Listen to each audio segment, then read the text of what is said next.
We're talking boxing this Thursday with Spencer Oliver, and of course there is a massive fight on the horizon. Conor Benn will take on Chris Eubank Jr.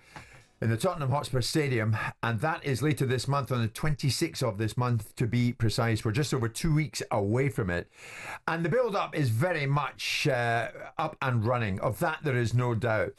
I'm delighted to say, alongside Simon, myself and Spencer this lunchtime, we've gone to a man who, when it comes to beating Benn, Nigel Benn, when it comes to beating Eubank, Chris Eubank Sr., well, he did both of those things, because Steve Collins jumped up in weight way back in 1994 and became the first man to defeat Chris Eubank in a thriller of a two-fight series. And he followed that up with 2 wins over Nigel Benn. If anyone can talk about Eubank Benn-related matters, it is Steve Collins. And Steve, I'm delighted to say, is going to be featuring in talkSPORT's build-up to the big fight on the 26th of this month. And Steve Collins joins us live. Steve, good afternoon, mate. Good afternoon. Great to speak to you. Spencer's with me, so too is Simon. You probably never tire of hearing that you are the man who didn't only beat Nigel Benn, that you beat Chris Eubank Sr. I mean, it must be music to your ears. I don't really think about it. I kind of forget it was me because it's so long ago. And right now I'm so busy and there's so many things on my mind that I haven't got time to think about it. But a situation like this, it's great because it reminds people of what happened. And also the younger generation who weren't even born, who are not even that young now, will hear about it for the first time. So it's nice to hear it. When you've won, it's always good to hear about it, you know. I tell you what, Steve, Spencer's itching to ask you a few questions over that, I'm quite sure. Is there anything wrong building a fight on the legacy of the past? The only thing that's wrong here is my son Stevie Jr. is retired. If he was still boxing, I would have put him in against the winner, and maybe history could have repeated itself again. Unfortunately, my other son Luke, who boxes amateur, he's 6'3" and weighs 15 stone. He can never get down to the weight. But it would have been nice if my son Stevie was still active, and he could have jumped on the bandwagon and made himself some money, because he's got kids now and he's got a family. That would have been something expensive. Wouldn't it have been? I mean, could you imagine that? Like, none of us ever expected, Nigel Benn's son and Chris Eubank Senior's sons to be boxing. It was a fantasy fight, really, that has become a reality. And could you imagine throwing your son in there as well, Steve? But, would you have ever expected this move on 35 years from, them amazing times? Probably the best times in British boxing, really, when you lot were boxing. Well, no, we didn't expect it. It's great. It's happening. It's great that the sons are keeping the legacies going, and it certainly created a lot of interest. But it's also reviving our careers as well, because these two guys are fighting now 35 years on from when we fought. People are now talking about our careers, and what it does then is it gets the phones ringing again, and it gets the jobs coming in again. Not that I have time to do them, but it's always nice to know they're there. What are you up to at the moment, Steve? I mean, what's your day-to-day thing? Right, this morning, I have an issue this morning because my tractor broke down last week and I didn't finish cutting the hedges. And now because it's the beginning of April, you're not allowed to cut hedges because it's the nesting season. So I've quite a bit of hedging to cut. And unfortunately, because you can't do it by tractor now, I have to do it all by hand. So I'm really busy and I'm on the phone talking to you when I should be out cutting hedges with a hand trimmer, not a tractor, because I'm not allowed to use tractors now because the season's over. Listen, Steve, the hedges can wait for a second. That's what's going on in my exciting life, That's Chris Eubank and Nigel Benn, they're on TV, they're all over the world talking about this big fight coming off of their sons. I'm ringing my son and saying, when are you coming home from work to help me on the land? That's my life, The hedging can wait. And what do you make of some of the build-up and some of the antics we've seen in the build-up to Eubank Jr. against Benn? In your time, Steve, we saw the hypnotist was brought in. There was all sorts of shenanigans going on. On this occasion, you no doubt saw the egg slap. Eubank Jr. slapping the egg right into the mush of Conor Benn. And of course, thereafter, there was absolute chaos. We're watching it now go out live on YouTube. Absolute chaos. Are those kind of antics really needed? Well, I just watched it. First of all, I think Eubank done it to make a point with the egg, because we all know what happened with the egg.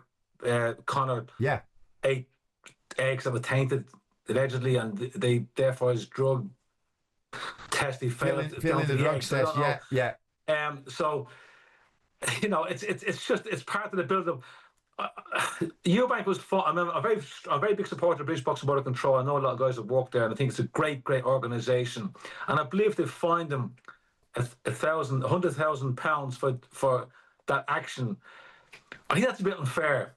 I think it's a big fine. I think they should give him a fine, a slap on the wrist, and an apology. I think charging him 100 grand for that is it's a bit steep, and I don't really agree with that. Although I do support them in a lot of the decisions they make, I kind of think that one's a bit hard, and I think they should retract that and just give him a slap on the wrist, charge him a few bob, and just get on with it, because it's all part of the build-up. He didn't punch him, didn't do anything crazy, he didn't headbutt him. He hit him with an egg, to wind him up, I think. Steve, if Eubank Senior hit you with an egg, what would you have done? I'd have picked it up and scrambled it, probably ate it.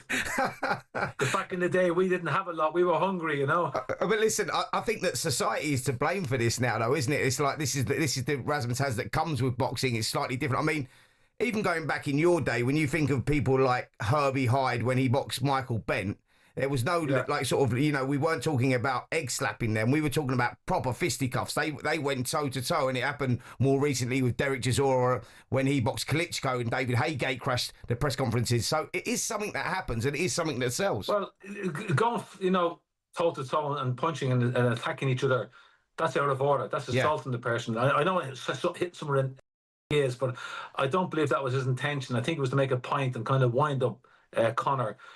If they start punching each other, definitely real hesitation. Hit him with the big fine, but the egg thing was just, it was a stupid plot, and it wasn't like a fight. He didn't punch my head, but him. So I don't agree with the fine. I think it's a bit tough, but I'm not going to get involved in that. What I will say is it's a genuine fight, and I'm actually looking forward to it, because I can't pick a winner.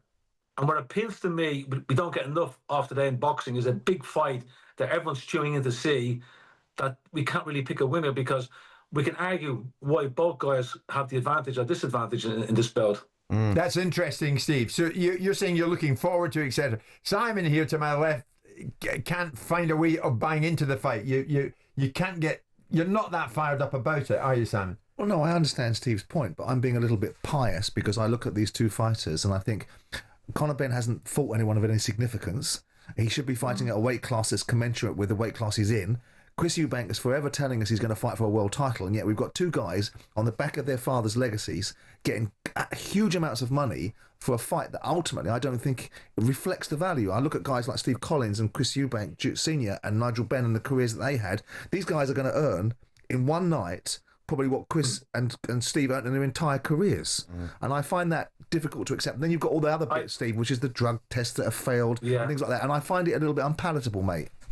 I absolutely agree with you and everything you're saying. I totally agree with you. But it's happening, so you have to take a step back and simplify it.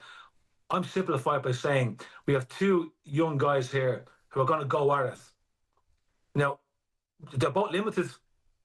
For whatever reason, maybe they started young, or maybe they hadn't been, educated and had the fights they could have had. But they're both limited, but they're both it's an even match. It's two guys who are young, in their prime, who want to get it on. There's no great advantage to either guy. To me, what makes a great fight is a great match.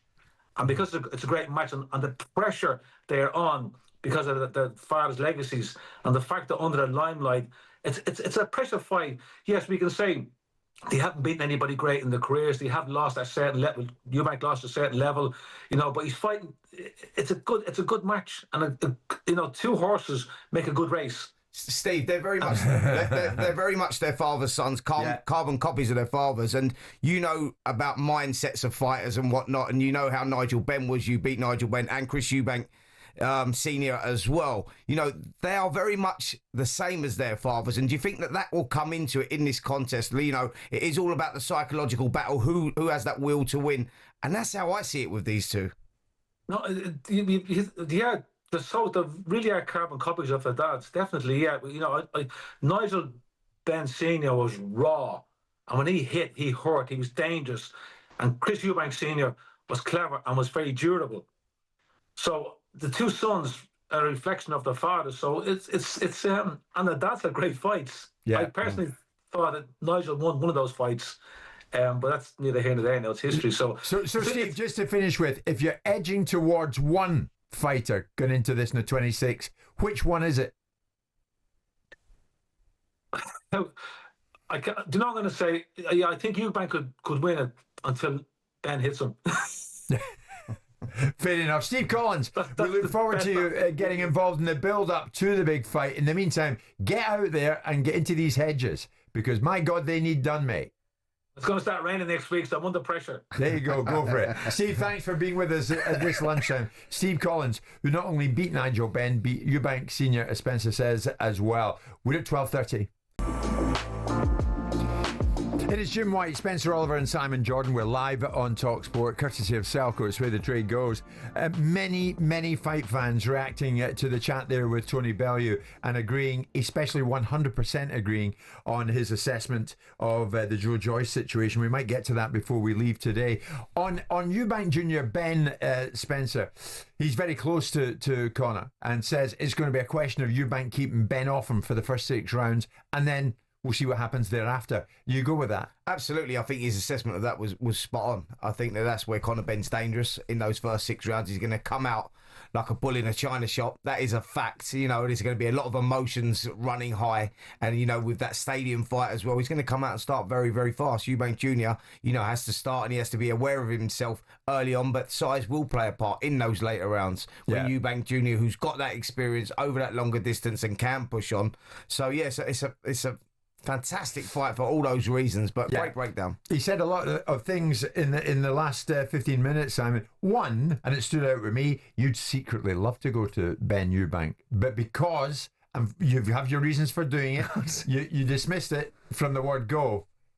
You can't go, you won't go. I don't think anyone cares whether I go or not. But what I did think was Tony was brilliant in that summation. That's what you sit back and listen to someone talking about the game, describing it in a way that people can listen to and making it entertaining. That was a brilliant summation of the Eubank Ben fight, the reasons for it, and also the observations behind Joe Joyce and what he thinks of that. What did you make of that? Of what he says? Yeah. Well, I think, my God, he was honest to the last word. Look, I think it's not the promoter's responsibility to tell the fighter what to do. It's the promoter's responsibility and the moral obligation to give him his view. The fighter's going to make his choices. And then if he wants to fight, then the promoter can hold his hands up in an idealistic world and say, I'm not prepared to promote you. But it won't work that way. I think that Joe Joyce... It should work that way.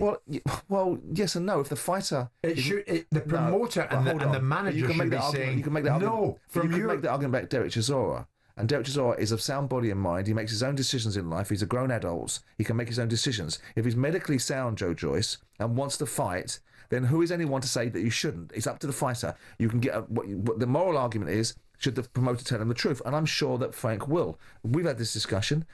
Joe Joyce was getting hit far too many times. It was uncomfortable to watch. He was always getting hit back in the day.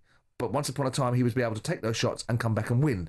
Now he's just getting hit, and because he's so strong and resilient in a certain way, he wasn't getting knocked out, but it was uncomfortable to watch. And I winced at it, and I didn't think that the scorecards were wrong. I thought the scorecards were right. I make a case, despite Frank's protestations, that he got thoroughly beaten. But Simon, do the promoters not have a moral obligation to say to their fighter, no, and no means no? It's time.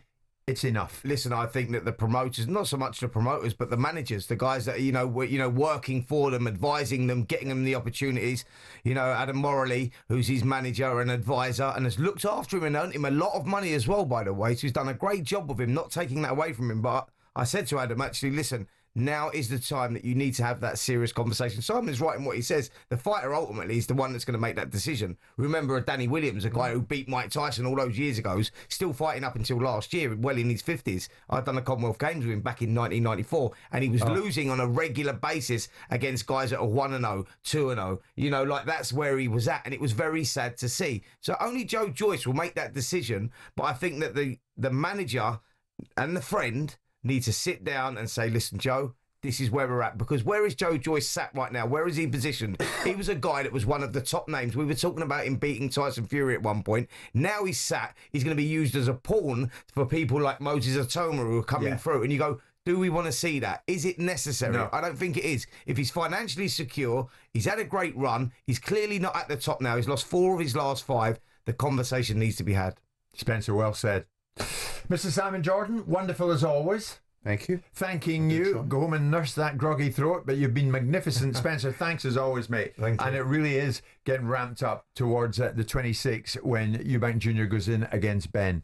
We're ramping up to 1 o'clock this Thursday lunchtime. On AM, on DAB, via the talkSPORT app and on your smart speaker. talkSPORT.